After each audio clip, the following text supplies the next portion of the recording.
नमस्कार साथियों, सूर्य नगरी यूनिक लॉ क्लासेस के यूट्यूब चैनल पर मैं डॉक्टर उर्मिला राठी आपका हार्दिक स्वागत अभिनंदन करती हूँ। आज एक और सक्सेसर को आपके सामने लेके आई हूँ जो फर्स्ट अटेम्पर है। और फर्स्ट अटेम्पर की क्वालिटी और क्या है, अभी अभी जे लोग की लिस्ट आई उसमें भी सिलेक्शन हो गया और वो भी कब, आरजेस बनने के बाद। ठीक है, सेकंड आता है हमारे पास ऑप्शन। इन्होंने जो है ये भी दे रखा है, क्या कहते हैं, आपके एमपी का भी एग्जाम दे रखा है और एमपी का इनका इंटरव्यू कॉल भी आ चुका है। तो कह तो एक भी नौकरी नहीं कि नौकरी है, नौकरी है, इसे कहते हैं डेस्टिनी। तो आइए हम जोधपुर की तरह इनका स्वागत करते हैं अपना साफा पहना करके, क्योंकि जोधपुर की परंपरा हमारी रहती है, हम बिल्कुल पूंछ वाला साफा पहनाते हैं। चलिए, जल्दी दूल्हा बनेगा, फिर एक और साफा लेके आएंगे हम इनके लिए। एक मिनट, इसको सही कर देते हैं, थोड़ा सा आप सही कर दो इसको, थोड़ी सी बाल। इसी के साथ हम काजू की कतली नहीं, खा खा के छोरा परेशान हो गए 3 दिन से। चलिए ठीक है, तो हम बात कर रहे हैं सिद्धार्थ से, आपकी बात कर रहे थे। सिद्धार्थ फर्स्ट अटेम्पर है, तो सिद्धार्थ बताएंगे अपने बारे में कि वो उन्होंने कहाँ से लॉ किया है, कैसे स्टडी किया है और कैसे फर्स्ट अटेम्प्ट में जेलो क्लियर हो गया, आरजेस हो गया और एमपी का इंटरव्यू कॉल आ गया। तो बात करते हैं सिद्धार्थ से। साथ ही साथ हम मैं क्वेश्चन पूछते जाऊँगी, आप लोगों की जो भी क्वारी है सिद्धार्थ आप लोगों का आंसर भी देता रहेगा। स्टार्ट करें। First of all thank you to ma'am कि मैम ने मेरा बहुत मतलब ध्यान रखा, because I am local from Jodhpur only and पास में ही है, तो मैम से टच भी मैं भी रहा हूँ मैं। और मैम ने through out process and also interview में मेरी बहुत हेल्प की है। और शायद अगर मैं नहीं होता तो मेरे इंटरव्यू में इतने अच्छे जो भी 21 नंबर आए वो नहीं आते। मैंने पढ़ाई तो अपनी एनएलयू पटियाला से की है, लेकिन मेरे 11th-12th में ही लॉ था, तो मतलब लॉ की तरफ मेरा इंटरेस्ट का 11th-12th में ही जाग गया था। प्लस अभी रिसेंटली मेरा जेएलओ भी निकला है, 2 दिन पहले ही निकला है। मैंने तो बताया नहीं इतना सबको, क्योंकि मैं वेट कर रहा था आरजेएस हो जाए। तो फिर मेरा एमपी सीजे मेंस भी निकला हुआ है, जैसे मैम ने बताया। की टू सक्सेस यही है कि मैं तो 3 साल वेट किया है।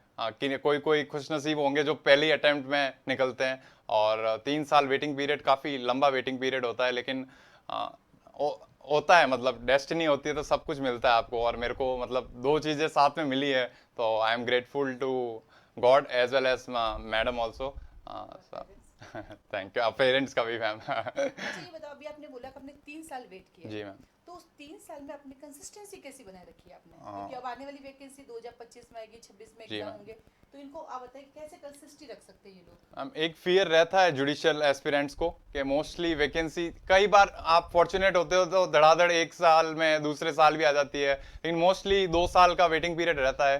तो key to success is that be patient, और ऑल्सो कि आप टच में रहिए। लॉ जैसे ही छूटता है, कोई भी वीक आया, एक मतलब एक हफ्ता आया, तो आप लॉ भूल जाते हो, भले कितना ही बड़ा धुरंधर हो। लॉ में यही खासियत है कि आप टच में रहिए, केसेस से अपडेटेड रहिए और बेरेक्ट की पकड़ को मजबूत रखिए, क्योंकि bare act is only the main key to the RJS exam. Okay, अब ये बताइए, जब आपने आरजेएस की प्रिपरेशन की तो आपने हिंदी इंग्लिश को कितना टाइम दिया।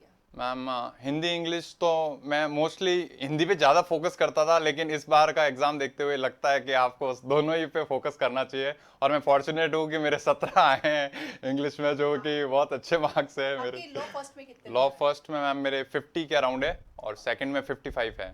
और हिंदी में हिंदी में 23 है मैम। और इंटरव्यू में, इंटरव्यू में 21 है। तो सारे नंबर देखा जाए तो बहुत अच्छा स्कोर इन्होंने किया। जी चलिए, मैम।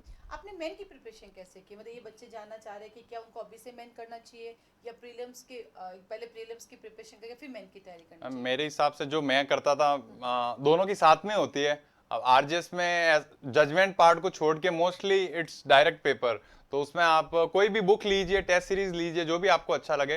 जैसे सिंगल की बुक्स आती है और वो एमसीक्यू की है, वो साथ में सॉल्व कीजिए। कोई भी अन्य बुक, मैं कोई ऐसा बता नहीं रहा पब्लिशर, मैं तो सिंगल को 4-5 बार सॉल्व कर चुका था, तो वो आपका वो ग्रास्प हो जाता है अच्छा, मतलब कोई भी सब्जेक्ट का। मतलब कीजिए आप ज़्यादा से ज़्यादा एमसीक्यू सॉल्व कर पाए जितने, और साथ में मेंस की आंसर राइटिंग कीजिए।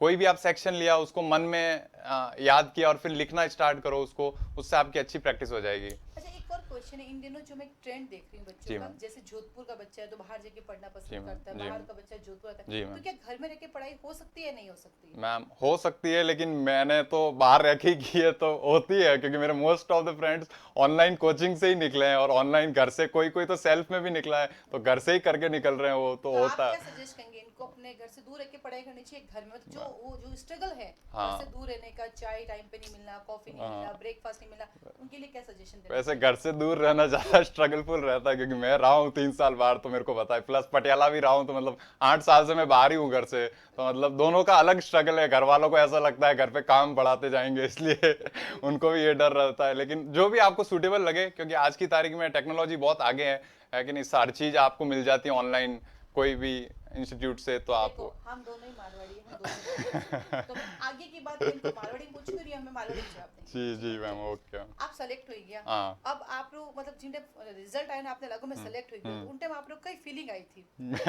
हाथों हाथ तो कहीं नहीं हुए, लेकिन ज्यो ही घर वाला ने आया नहीं एकदम माते, समाज वाला जड़ लागो कि आप पोस्ट है भाई साहब के इन ऊपर कोई है इसको नहीं। आप जब सेलेक्ट नहीं हुआ तो आपने कहा मैं सेलेक्ट होना है, हाँ। तो सेलेक्ट हुए बच्चे पिछले 4 दिन आपका किक निकल गया, वे बताओ वो वे एक्सपीरियंस तो हमें कहीं क्यों, वे दोस्त भी कह रहे हैं कि भाई कट बिजी हो इतने दिनों, हमें दोस्तों ने क्यों कि तो हैंग फोन कर लगातार, हमें 2 दिन रही सोए हो तो हैंग खुशी बस हैंग कहता है। एक लास्ट क्वेश्चन, आपने रिश्ता कितना आ गया ब्याह में? रिश्ता तो हमारा तो कहीं नहीं, हमारा तो हमें पापा कर आया कितना है? ये तो हमारे कहीं ये तो कहीं हमारे पापा वही जगह जटे कर उठ कर लो। लास्ट क्वेश्चन, जैसे अभी ये बच्चे हैं जिनका नहीं जी हुआ, 400 समथिंग जी। स्टूडेंट है जिनका नहीं हुआ, जी मैम। तो आप उनको क्या मैसेज देना चाहेंगे? फर्स्ट ऑफ ऑल, कईयों का ये पहले ही प्रयास होगा, और मैं जानता हूँ कईयों का पहला प्रयास है। कई एज हो जाते हैं, जैसे होता है उम्र के साथ, मैं भी 3 साल बड़ा हुआ हूँ तब जाके मेरे को भी ये मौका मिला है। तो आप हताश मत होइए, मंजिल आपको मिलेगी, आप कांस्टेंट रहिए। होता है, मतलब सबको लगता है कि डर के एक अच्छी जॉब है, अच्छा नोबल प्रोफेशन है, एकदम से 3 साल बाद में वैकेंसी आई है, और आई भी इतनी बम्पर वैकेंसी थी।